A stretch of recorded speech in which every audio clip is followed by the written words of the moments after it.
අයිබෝන් සුබ දවසක් සියලු දෙනාටම අද 2025 මැයි මාසේ 25 වෙනි ඉරිදා 25 වෙනි ඉරිදා වෙනකොට රටේ දේශපාලන ශාස්ත්‍රයේ මහා කැළඹීම් රාශියක් ඇති කරලා තියෙනවා පසුගිය පළාත් පාලන මැතිවරණ ප්‍රතිඵලයත් එක්ක පළාත් පාලන මැතිවරණ ප්‍රතිඵලයත් එක්ක මේ ඇතිවිච්ච දේශපාලන කැළඹීම කොච්චරද කියනවනම් ආණ්ඩුව පාර්ශවයෙන් ගත්තත් වැඩි ප්‍රමාණයක් ආයතන ජයග්‍රහණය කළා. නමුත් බලය පිහිටුවීම සඳහා ඒ 50% කනිසම පසු කර යන්නට ආණ්ඩුවේ පිරිසටත් නොහැකියාව ලැබුණ බොහෝ පළාත් පාලන ආයතනවල සහ ආණ්ඩුවේ ප්‍රතිවාදීන් විපක්ෂයේ විදිහට සහ විපක්ෂය ගත්තොත් විපක්ෂයේ ප්‍රධාන පක්ෂය සමගි ජන බලවේගය ආයතන 14ක මට මතක විදිහට බලය ලබා ගත්තේ ඒවත් සමහර ඒවා සමසමව ආණ්ඩු විපක්ෂයේ සමගි ජන බලවේගයේ 10යි ආණ්ඩු පක්ෂයේ 10යි ඔය වගේ ඔය විදිහට ආපු ඒවා එතකොට එම්.ඒ. සුමන්දිරන් එක්ක TNA එක ආයතන 35ක වගේ බලය ලබා ගත්තා. ඒවත් 50% ඉක්මවපු ආයතන අඩුවෙන් තියෙන්නේ. ඉතින් මේවත් එක්ක දැන් මේ පක්ෂ අතර ඊට පස්සේ මේගොල්ලෝ හදාගත්තා මේ ජනතාව තීන්දුව කරලා තියෙන්නේ විපක්ෂයට එකතු වෙන්න කියලා මෙහෙම මේ අපබ්‍රංශයක් එහෙම නැත්නම් ප්‍රොක්සියක් හදාගත්තා මේගොල්ලෝ. මේ ජනතාව අපිට කියලා තියන්නේ අපි ඔක්කොටම එකතු වෙන්න කියලා. ඉතින් එහෙම හිතාගෙන ඒ වදන උපයෝගී කරගෙන මේ දේශපාලන ගේම් වලින් මේ දේශපාලන කෛරාටිකකම් වලින් පදන් වෙලා ඉන්න රනිල් වික්‍රමසිංහ මේක පාවිච්චි කරගත්තා. එක්සත් ජාතික පක්ෂය වටා මේ කොළඹ නගර සභාව කේන්ද්‍ර කරගෙන එක්සත් ජාතික පක්ෂය ප්‍රමුඛ කරගෙන නැවත වතාවක් එක අතකින් සමගි ජන බලවේගය බිඳවට්ටන්න තියෙන හොඳම අවස්ථාව මේක කියලා ඔහු දැනගත්තා. සහ අනිත් පැත්තෙන් මෙච්චර කාලයක් කෙඳිරි ගගා බඩ ගගා හිටපු එක්සත් ජාතික පක්ෂයට අඩුම තරමේ මේ ඔවුන්ට මේ කොළඹ නගර සභාව සම්බන්ධයෙන් තියෙන ඓතිහාසික බැඳීම බිඳදරා ගැනීමට බැරිකම නිසා ඕනෑම තුත්තිරි ගහක හෝ ඕනෑම කොටයකට ගොඩවීමේ අරමුණින් ඔවුන් මේ ගේමට බැස්සා. ඒකේ ප්‍රතිඵලයක් විදිහට මේ වෙනකොට ඒකේ ප්‍රධානම ගොදුර බවට සමගි ජන බලවේගය මේ වෙනකොට පත් වෙලා තියෙනවා. මොකද සමගි ජන බලවේගය ගත්තත් සජිත් ප්‍රේමදාස වේදිකාවක් ගානේ ගිහිල්ලා කිව්වේ මම පොහොට්ටුව එක්ක එකතු වෙන්නේ නැහැ. මම දූෂිතයොත් එක්ක එකතු වෙන්නේ අපි බලය ගන්නව නම් බලය ගන්න මේ ජනතාවගේ කැමැත්ත මත විතරයි.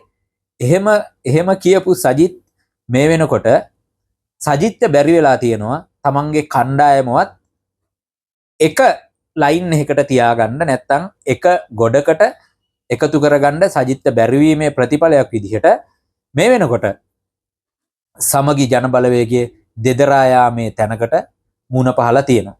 ඒ දෙදරා යාම කොච්චරද කියනවා නම් බදුල්ල දිස්ත්‍රික් පාර්ලිමේන්තු මන්ත්‍රී සහ බණ්ඩාරවෙල ආසන සංවිධායක චමින්ද නම එකපාරට මතක නැතුණා. චමින්ද මේ වෙනකොට ඉල්ලාස්වීමේ ලිපිය බාර දීලා තියෙනවා තමන්ගේ සංවිධායකකමෙන්. ඒ වගේම මාතලය දිස්ත්‍රික්කය මුල් කරගත්ත වසන්ත අලු විහාරේ රංජිත් අලු විහාරේ එකම චම්පික විජේරත්න දඹුල්ලාසනේ මේ තුන් දෙනත් මේ වෙනකොට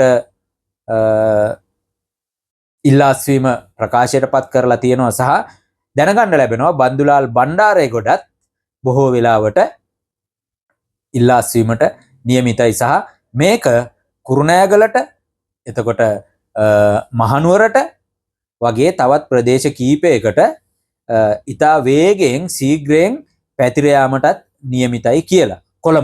කොළඹ සහ කොළඹ කුරුණෑගල එතකොට මහනුවර වගේ දිස්ත්‍රික්කවලටත් මේ වෛරසය නැත්තම් මේ ඉල්ලා අස්වීමේ වෛරසය පැතිර ගිහිල්ලා සමගි ජන බලවේගය සුව කරගත නොහැකි තත්ත්වයකට පත් වෙලා රනිල් වික්‍රමසිංහට පූජා කිරීම දක්වා යන ගමන තීව්‍ර වෙලා තියෙනවා කියන එක දැන් මේ ජනතාව අතර කතා බහට ලක් වෙලා තියෙනවා.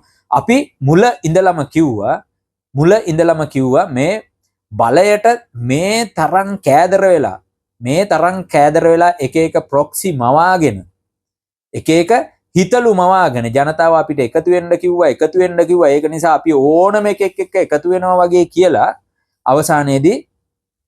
අවසානයේදී මොකද වුනේ?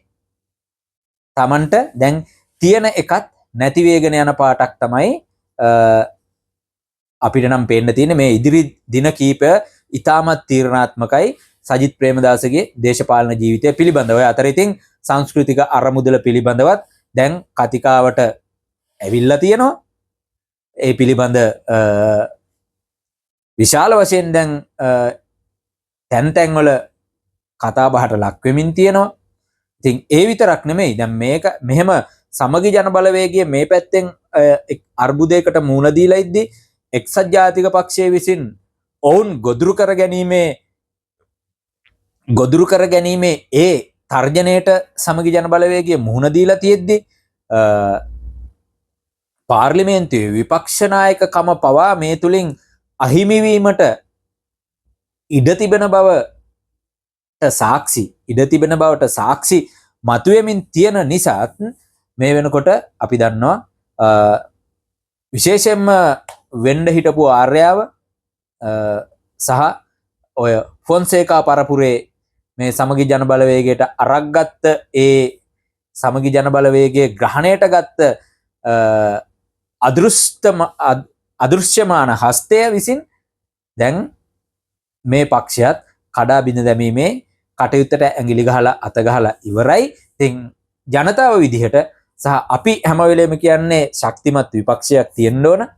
ඉතින් ඒ ශක්තිමත් විපක්ෂය කිසිසේත්ම සජිත් ප්‍රේමදාසගේ ප්‍රධානත්වයෙන් නිර්මාණය නොවන වටපිටාවක් තුල කොහේ හරි ඉන්න පිරිස් විසින් ඔවුන්ට හිමි වෙලා තියෙන മന്ത്രി ධූර කීපයත් දැහැ ගන්නවා සහ ආසන සංවිධායකයන් පවා දැන් පක්ෂයේ හැර යන තැනට පත් වෙලා තියෙනවා. මේක මහා ඛේදවාචකයක්. ඉතින් ඒ ඛේදවාචකයේ කොච්චරද කියනවා නම් ඒ ඛේදවාචකයේ ආණ්ඩුව පැත්තට දාලා ජනාධිපතිවරයා විසින් නම් කරන ලද විගණකාධිපති තනතුර සඳහා පත් කිරීමට යෝජනා කරපු නම ප්‍රතික්ෂේප වීමත් සමගම ඒක කරලියට ගෙනල්ලා මේ තමන් මූණ දීලා තියෙන ප්‍රශ්නය යට ගහ ගැනීමේ දැඩි උත්සාහයක නිරත වෙලා තියෙනවා. ඔව්.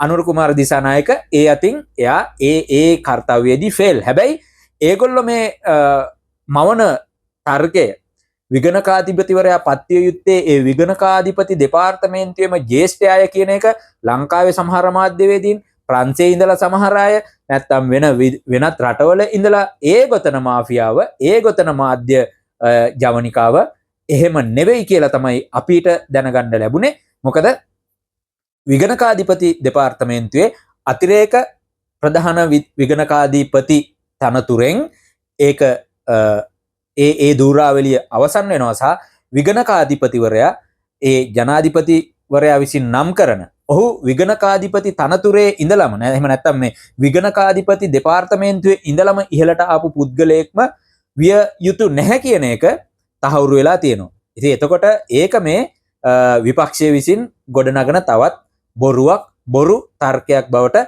පත් වෙලා තියෙනවා. කොහොම නමුත් ආයතනයක වැඩ කරගන්න Tamanට හිතවත් හෝ තමන් බලාපොරොත්තු වෙන තැනට මේ ආයතනය ගෙනියන්න පුළුවන් කියන විශ්වාසය ගොඩනගා ගැනීම වෙනුවෙන් මේක ජනාධිපතිවරයා කරා වෙන්නත් පුළුවන්. අපි දන්නවා දැන් අල්ලස් හා දූෂණ විමර්ශන කොමිෂන් සභාව කොයි තරම් වේගවත්ව ක්‍රියාත්මක වෙනවද කියලා.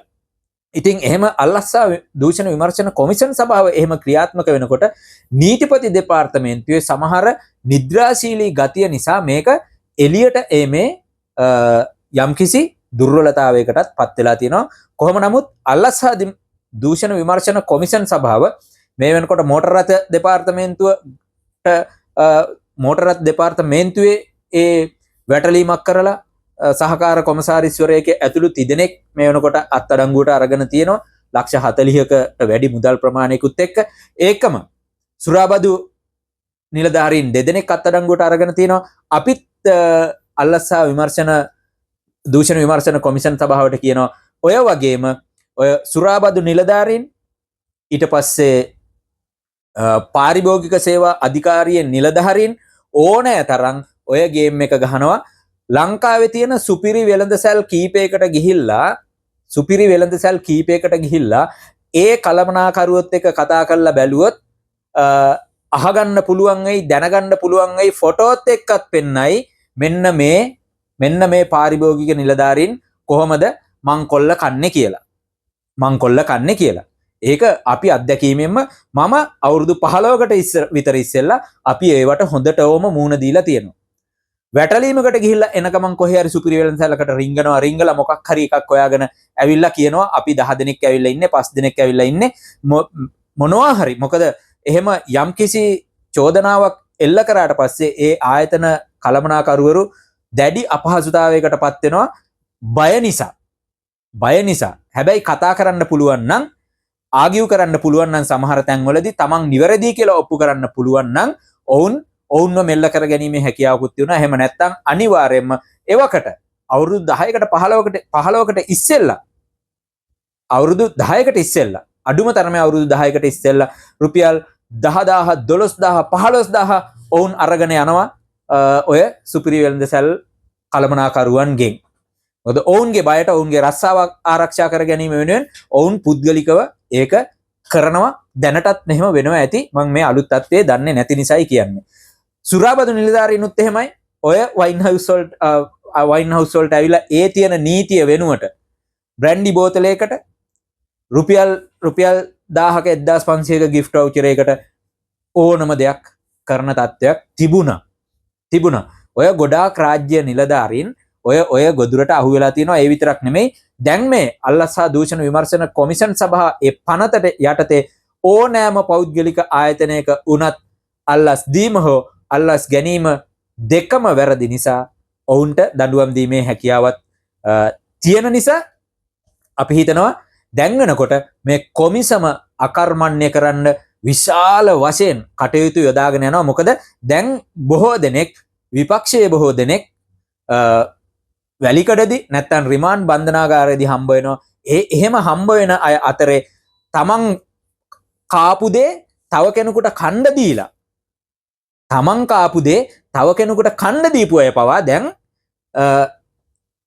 එහෙම රිමාන්ඩ් බන්ධනාගාරයේදී එකට මුණ ගැසෙන තත්ත්වයක් පත් වෙලා තියෙනවා. මහින්දානන්ද අලුත්ගමගේ දුමින්ද දිසානායක ඒ දුමින්දගේ කලින් කෑම දැන් මහින්දානන්ද කන ගමන් දෙන්නටම දැන් එකතු වෙලා කණ්ඩත් අවස්ථාව ලැබිලා තියෙනවා. ගෙදර කෑම මම කියන්නේ ගෙදර කෑම. එකතු වෙලා කණ්ඩත් දැන් අවස්ථාව ලැබිලා තියෙනවා.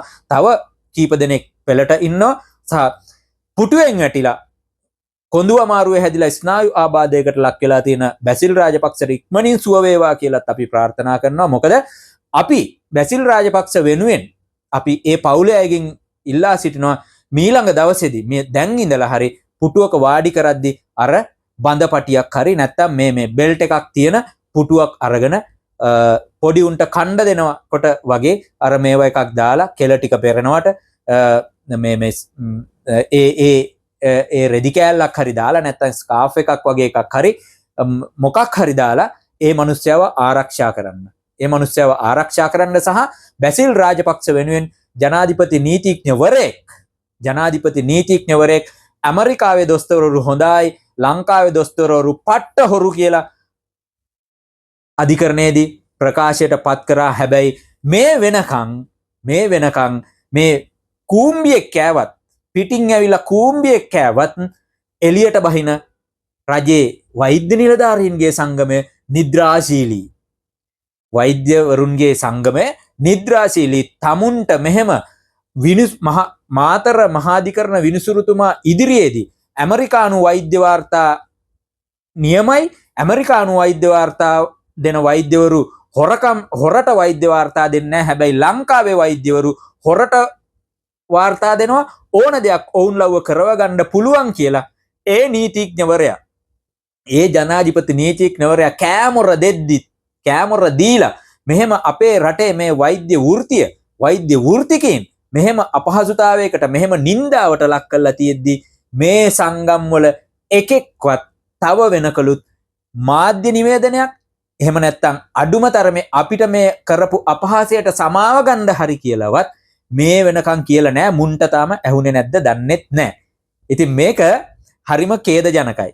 මොකද ඔවුන් එහෙම පලිගත්තොත් ඔවුන්ට පලිගන්න වෙන්නේ සල්ලි ගොඩාක් තියන අයගෙන්. හැබැයි අහිංසක මිනිස්සු ඇපේට තියලා මේ වෛද්‍ය නිලධාරීන්ගේ සංගම් මේ කරපු මාෆියාවත් දැන් එනකොට එළියට ඇවිල්ලා තියෙනවා. මොකද මුන්ට බයයි, අපිට බය නැහැ. ඒගොල්ලන්ට බයයි, අපිට බය නැති නිසා ඒගොල්ලෝ නෑහුණකම් ඇතුව ඒගොල්ලන්ගේ වැඩ කරගෙන යනවා. ඉතින් ඕගොල්ලන්ගේ අදහසත් යටින් කමෙන්ට් එකක් විදිහට දාන්න, අපිත් එක්ක එකතු වෙන්න. අපිට එවන ඕනෑම කමෙන්ට් එකක් අපි හැම වෙලේම පෞද්ගලිකව ඒවා විමසා බලනවා. ප්‍රතිඋත්තර දෙන්න ඕන ඒවට ප්‍රතිඋත්තර දෙනවා. සහ හැදෙන්න ඕන තැන් අපි හදාගනිමින් මේ ගමන ඉදිරියට යනවා. ඕගොල්ලන්ට කරදරයක් නොවන ආකාරයට. එහෙමනම් අදට ගිහිල්ලා එන්නම්. අපිව subscribe කරන්න. ඒකම bell icon එක හොල් කරලා තියන්න ඊළඟ වීඩියෝ එක දාපු ගමන් ඕගොල්ලන්ගේ අතරපත් වෙයි. සුබ දවසක් සියලු දෙනාටම. ජය වේවා.